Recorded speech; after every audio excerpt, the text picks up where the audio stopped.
So good morning, everyone. I'm Alison. I'm from the Southern Cross Postgraduate Association. A very warm welcome to all of you.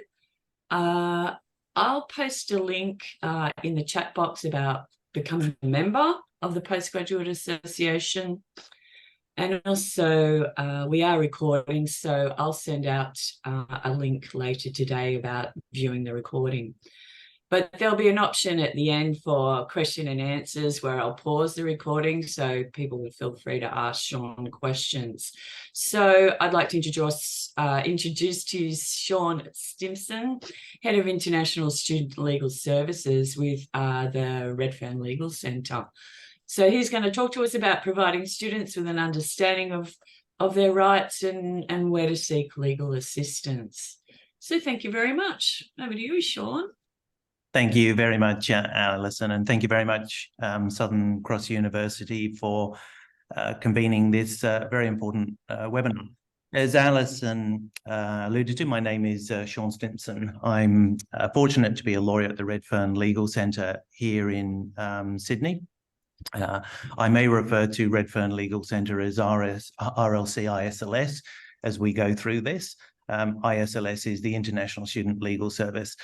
I think importantly for you, the service is a statewide service. So anybody that is enrolled to study in New South Wales is able to access the service completely free of charge. Before I continue, I'd also like to acknowledge the Gadigal people on whose land I'm speaking to you today, and I want to pay my respects to elders past, present, and emerging. As I touched on earlier, I think it is really important that students are aware that there is a legal service that is available for them. And I think importantly that it is a free legal service and it's completely confidential. Essentially, the service we provide is exactly the same service that you would expect if you went to a private law firm. That is, that no information passes to any other parties. And I think that's important to know. We have a number of resources that I'm also going to talk to you today about, which I think are important. I know Southern Cross do have some links to these resources, and it's probably great to actually navigate the Redfern Legal Centre's International Student page. And there is a Facebook page also that is dedicated for students. So always make yourself familiar with that. As Alison said, we'll also take some Q&As at the end. Probably keep it in general terms. If you need legal advice, then my recommendations would either be to speak to the university, Southern Cross, or to actually reach out to us at the end of this webinar. The issues that we're seeing is probably relevant to those attending Southern Cross universities on all campuses, and that's around tenancy. Tenancy is a big issue for students at the moment. I think it's a big issue in general terms, but I think it is important that students are aware of what type of accommodation there is and what their rights are. If you look at where a student can reside, there are probably three types of accommodation that a student may be residing in. One is a tenancy agreement, and that's formed under a Residential Tenancy Act. And from that, you get a residential tenancy agreement. That provides the most protections for those that are occupying the space. The next would be boarding houses. And boarding houses, there's a significant amount of legislation that also protects those that are residing in boarding houses. And I'll go into a little bit more detail on each of these as we progress through this webinar. And the third would be student accommodation, purpose-built student accommodation. PBSAs are and were created to provide accommodation for students. If a PBSA, purpose-built student accommodation provider, if a PBSA has a relationship with an education provider, then subject to the regulations. And in New South Wales, it's under, I'm going to sound like a very boring lawyer here, so I apologize for that. Under Regulation 20 of the Residential Tenancies Regulation, a PBSA provider can opt out of the Residential Tenancy Act, which means that any student that is staying in PBSAs would likely have either a RTA if the provider has not opted out, or they'd be in contract. If it's in contract, what we've found is that there can be some very onerous terms. Prior to signing any agreement, whether or not it be residential tenancies agreement or a boarding houses or student accommodation, PBSAs, it's really important that you read all of the details, all of the fine print of the contract, because it can be incredibly costly if you're looking at removing yourself from that tenancy early. There is an added part to PBSAs, which is particularly onerous. There is a piece of legislation that is and was created for education providers and students alike, and it's called the Education Service for Overseas Student Act, or the ESOS Act for short. The ESOS Act is a lovely piece of legislation, and for the most part, it serves its purpose. That is, it provides protections for both education providers and students alike. However, there is a provision within the ESOS Act that allows purpose-built student accommodation to be characterized as a student fee rather than an accommodation fee. If you then enter into a dispute with your PBSA, purpose-built student accommodation provider, it is and can be considered that if you are failing to make your rental payment, that you're actually failing to pay your student fees. And if you fail to make student fees, the ramifications, the flow-on effect of that can be quite severe. It can certainly result in non-progression of studies, non-graduation. So it is really important to understand the type of agreement that you have. Getting back to the elements, as I said, what you should actually look at when you start any tenancy, regardless of whether or not it be any of those three that I mentioned before, read the agreement really carefully. Make sure you have the contact details or the landlord or the person you're renting from. Make sure you get a condition report, and that is legislated in the RTA. You must have a condition report. The other issue that we are starting to see, and we haven't seen it for a while, it's probably since the return of students to onshore study, is holding fees, where a student may have found a property when they were overseas before they started their journey to Australia, and they pay a holding fee. A holding fee can only be 1 week's rent. It can be no more than that. If you don't go ahead with the tenancy, the landlord may keep it in most instances. There are some exceptions to that. And what we are currently seeing is that a property is being advertised overseas, beautiful photos of an amazing property. The student is paying their holding deposit, quite often more than 1 week. When they arrive in Sydney and they inspect the property, it doesn't match the description. Does then the student have a legal remedy to recover the holding fee? Yes, in that situation, they would, because there has been a failure of the landlord or real estate agent to provide the apartment that they were supposed to provide. And in that case, it would be likely that the holding fee would be returned. Again, you'd likely need the assistance of a organization such as the Redfern Legal Centre, ISLS. Always keep records of all important communications, and where possible, place anything and everything in writing, and always get a bond receipt. That's really important. The reason being, a bond receipt would likely indicate that the bond has been lodged with the relevant authority, which in this case would be Fair Trading for Residential Tenancy Agreement matters. I touched on the issues of rent earlier, and I think what we're starting to see is the issues in regards to increasing of rent. It is important to know that if you are in a tenancy, and I know we have 3 different types, and I'll briefly touch on all 3. If you are in a residential tenancies agreement, unless it is specified within your agreement as to how often your landlord or real estate agent can actually increase your rent, it would be every 12 months. You cannot have a rent increase beyond that. So they can't every 3 months increase your rent.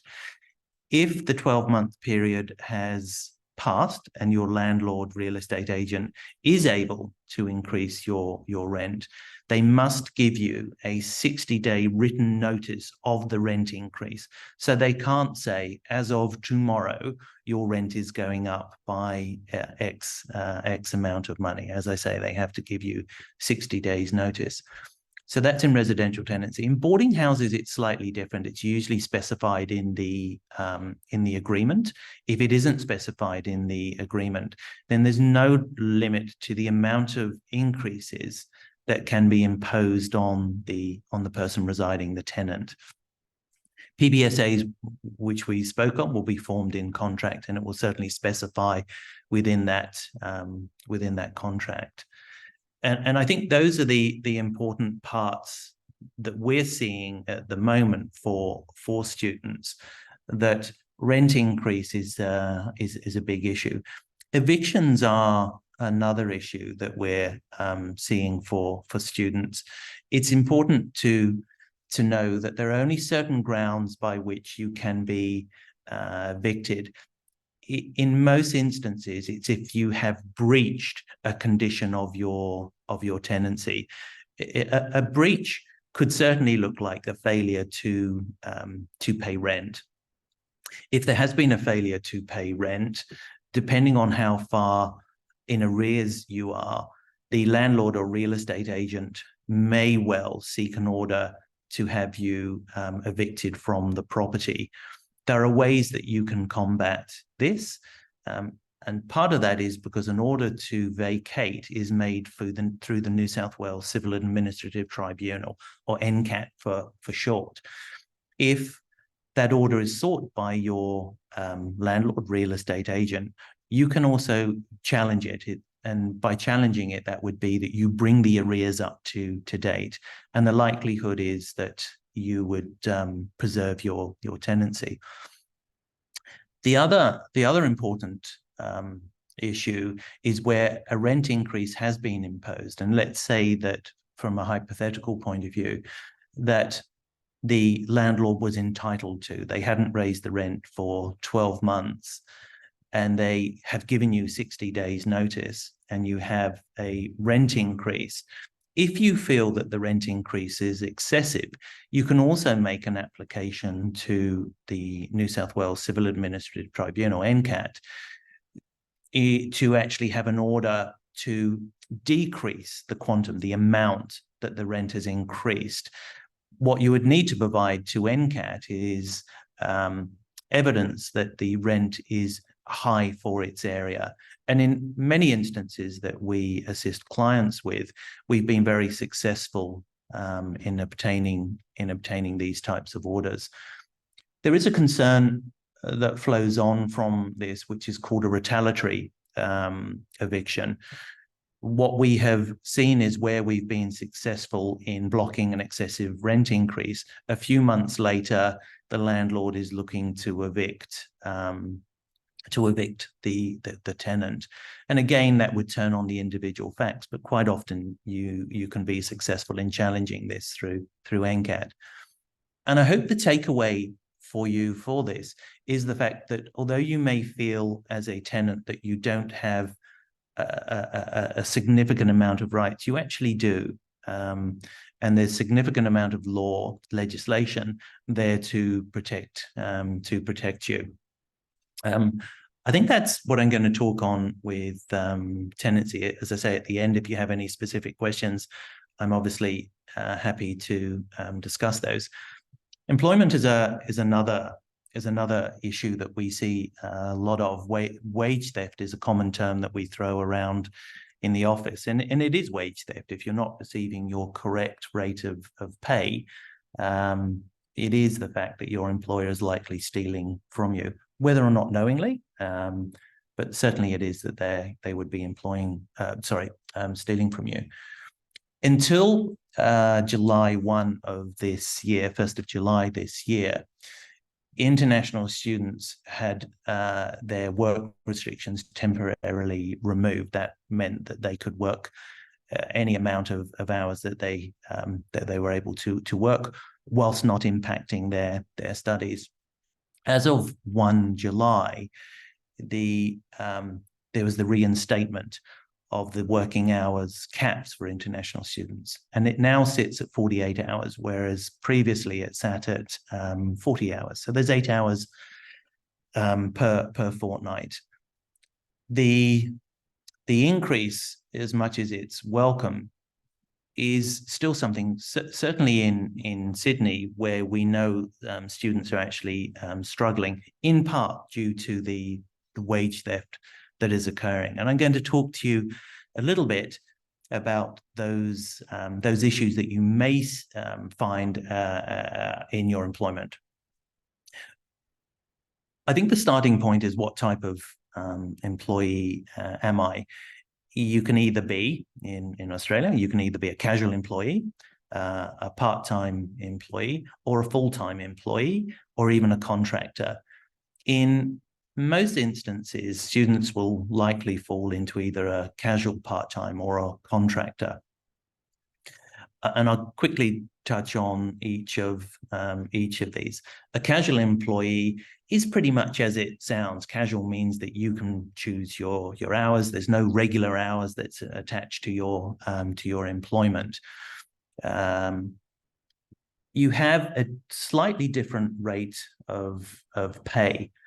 In Australia, depending on what profession you work in, it's governed by an award. An award essentially means, for that job, that is your hourly rate of pay.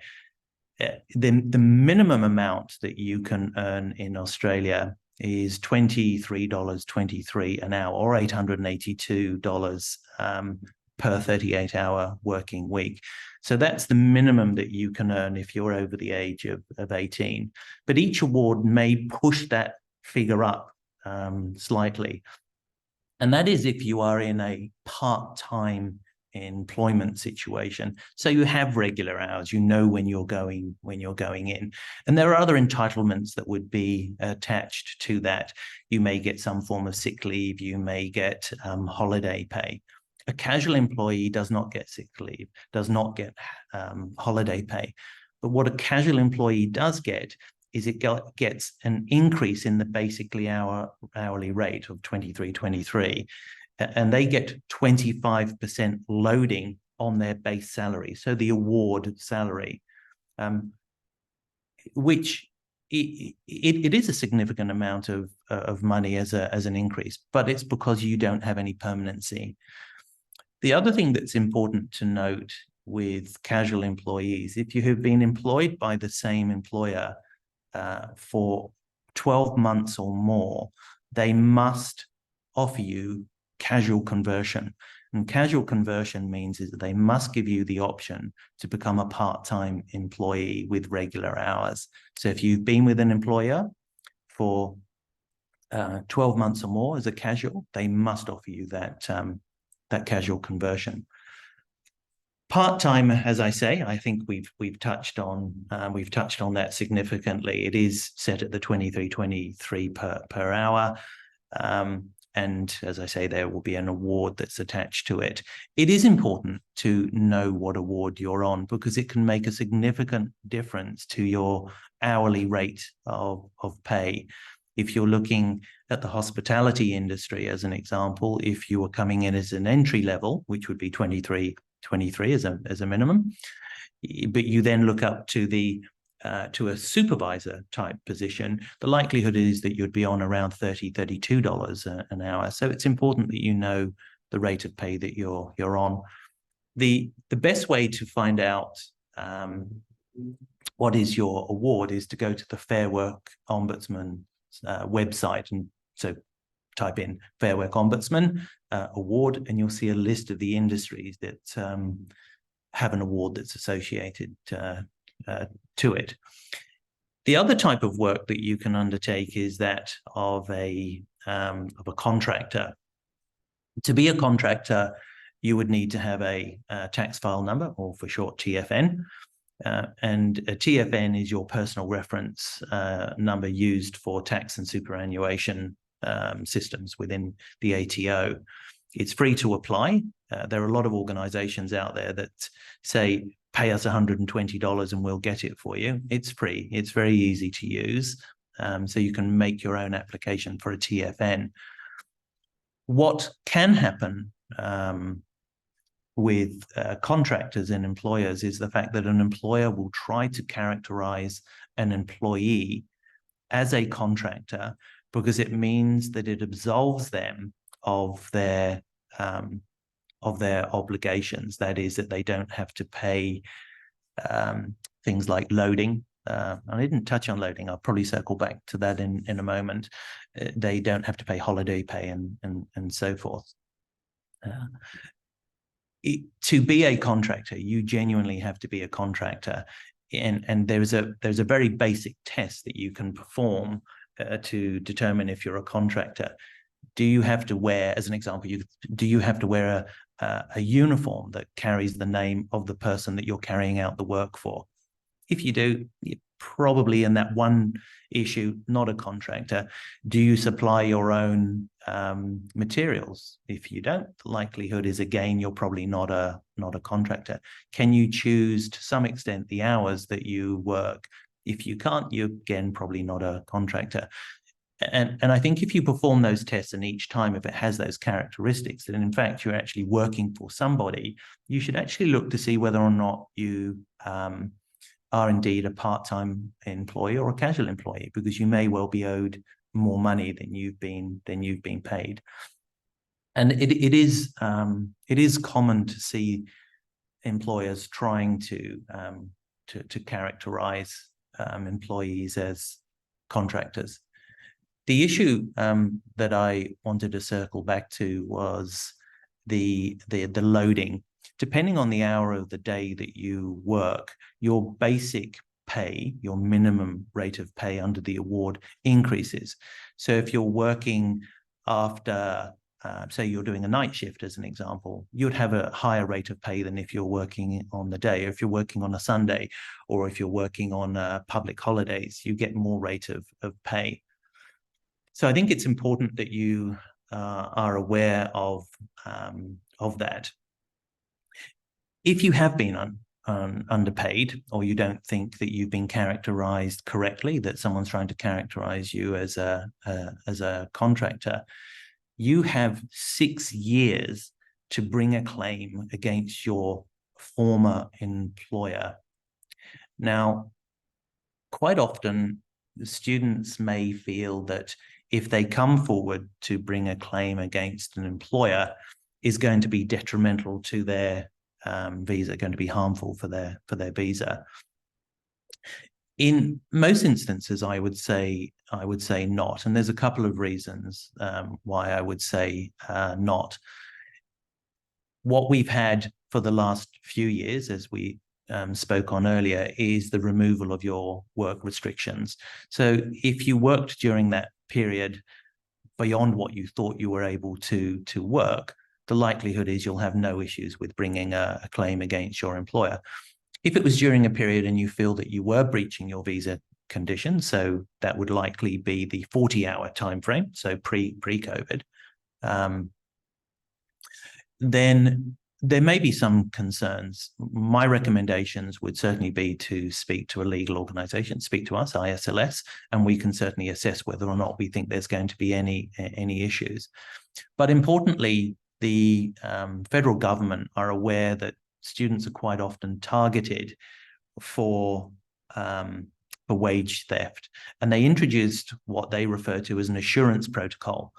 And the assurance protocol sits with the Fair Work Ombudsman, which means any claim that the Fair Work Ombudsman may receive from a student will not be reported to the Department of Home Affairs, which means that anything that you provide to them will sit behind a firewall, essentially, so no information will pass through that. So that should give some comfort to students to be able to come forward. The other thing that we quite often see is that students aren't paid their superannuation. Superannuation, all students are entitled to receive. All international students are entitled to receive. It's a threshold of over $450. Your employer must pay a superannuation contribution. I think currently it's sitting at about 9-point-something%, and it will increase. Superannuation, if I talk about it from my point of view, is basically a retirement fund. So whenever I decided that I've had enough, I would use of working, that is, not enough of life in general. My superannuation is my retirement fund. So depending on how much money I have in my super account means that that's the standard that I will live to. And it's similar for an international student. If an international student is looking at permanent residency and they've been working for a 5-year period and they seek and are successful with permanent residency, then their superannuation will be their retirement fund when they get to retirement age. If the student is only wanting to receive the world-class education through their university, in this case, Southern Cross University, then they want to return to their home country, what they can do is they make an application to the ATO to have their superannuation paid to them. That is, that they have no intention of becoming a permanent resident. You can either do it whilst you're onshore, or you can do it whilst you're when you're offshore in your home country, and that those monies will then be provided into a designated bank account. Education providers. Southern Cross have a very good support network for students. There are some instances where you may want to speak and seek legal advice, or even some advice from the education provider themselves. And this could be for wishing to defer a course of studies. There may be a need to transfer to another education provider due to circumstances beyond your control. You certainly are able to discuss this in the first instance with your education provider, and many of what I mentioned there are contained within the ESOS Act that actually provide an understanding of the rights of the education provider and the rights of the students themselves. If you are unable to reach an agreement with your education provider, then you can obviously seek legal advice from, again, the International Student Legal Service. I think there are some resources that we have also created that I really want to have focus on. The two resources that are particularly relevant are in regard to sexual harassment and sexual assault. We created these resources to provide the general population of students, with a particular focus on international students, to understand what is sexual harassment. And sexual harassment can occur in any environment. It can be where you reside, it can be where you work, or it can even be on campus. And that resource that we've created is particularly useful. There is also a resource for sexual assault. And again, it explains your rights and explains what consent also is. And it is a resource that both resources are incredibly important for students to understand. The other concern that we also have is the fact that students don't access their overseas student health cover anywhere near as much as they can. Quite often we'll be advising clients who have a significant amount of legal issues, and some of those can be harm-based or injury-based. And we're always very concerned the lack of usage, lack of access to the overseas student health cover.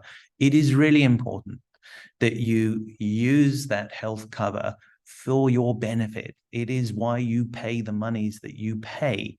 And I know there are some instances where there can be a gap in the payment that you would have to make, but speak to your healthcare provider, the overseas student health cover provider, to understand what it is. It can be used for all sorts of things. It doesn't just have to be a physical injury. It can be anything to do with mental health as well. So certainly use that as much as you can.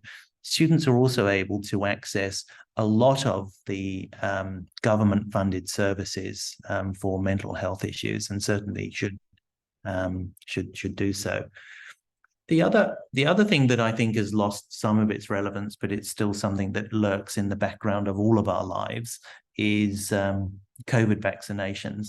I think importantly, they are free and they remain free. So if you're not up to date and you are a person that is pro-vaccination, then you certainly should access receiving the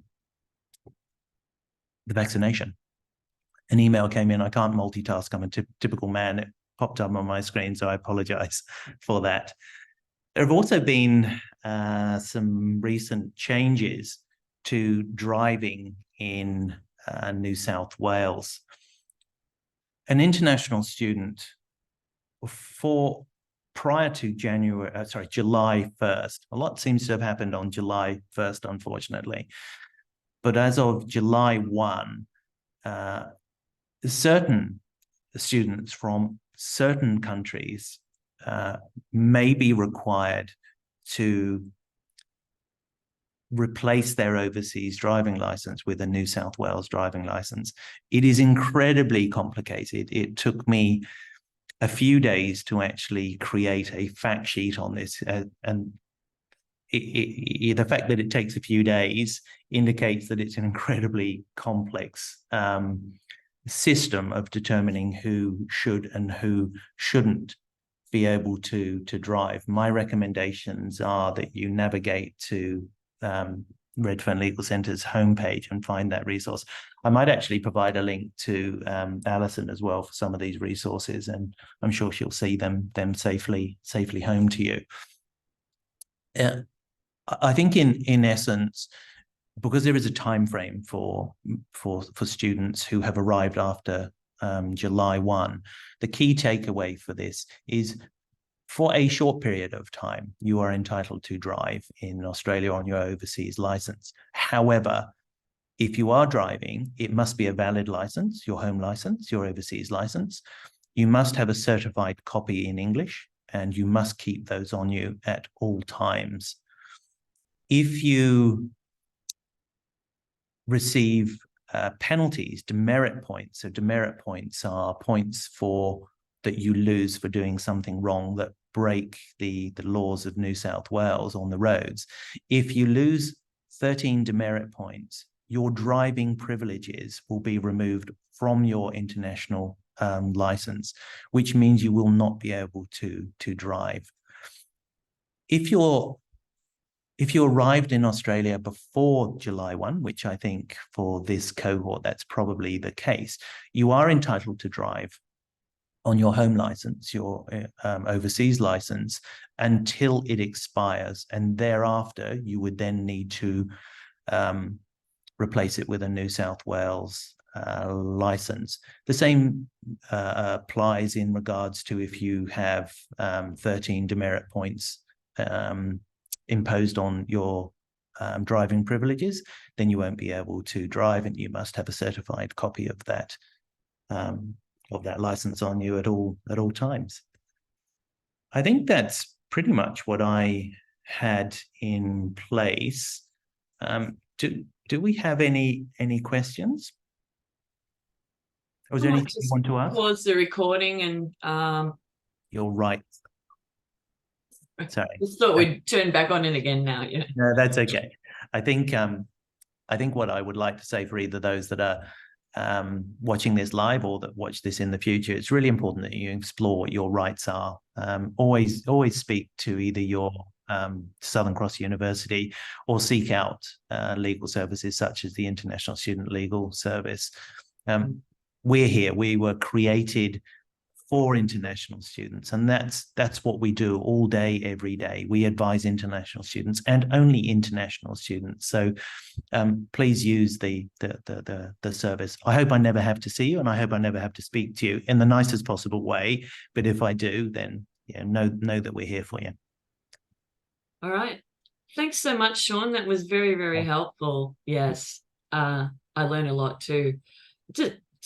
Just the last comment on demerit points on licenses. I mean, we all get 13 points, and I think even a speeding fine is 3 points off. Hey. Yeah. So that's. I mean, not saying that I speed, but you might accidentally be 10 k's over, and it's just hard to look after your demerit points. You have to be very careful, I guess. Yeah. And it's hard to know the way that it's structured now, because it's usually static cameras that you're not aware of. You can quite easily lose some points. And I think on that, if you feel that you may have grounds to challenge, you should. And there are certain grounds by which you can challenge driving offences. I mean, there is a piece of legislation called the Section 10, which, if it's a first offence, you may actually be able to get a non-recorded conviction, which means that it's not recorded, don't lose points. So it's come back to my previous statement, which is, just ask the question. If something's happened, ask the question. So it may be hugely beneficial for you. Yeah. Okay. Well done. Any last comments? I'll finish up. Wonderful. Thank you all very much. Okay. Thanks a lot, Sean. Thank you. Thanks. It was really good. Okay. Thank you. We'll be in touch. Sounds great. Thanks. Bye-bye. Bye.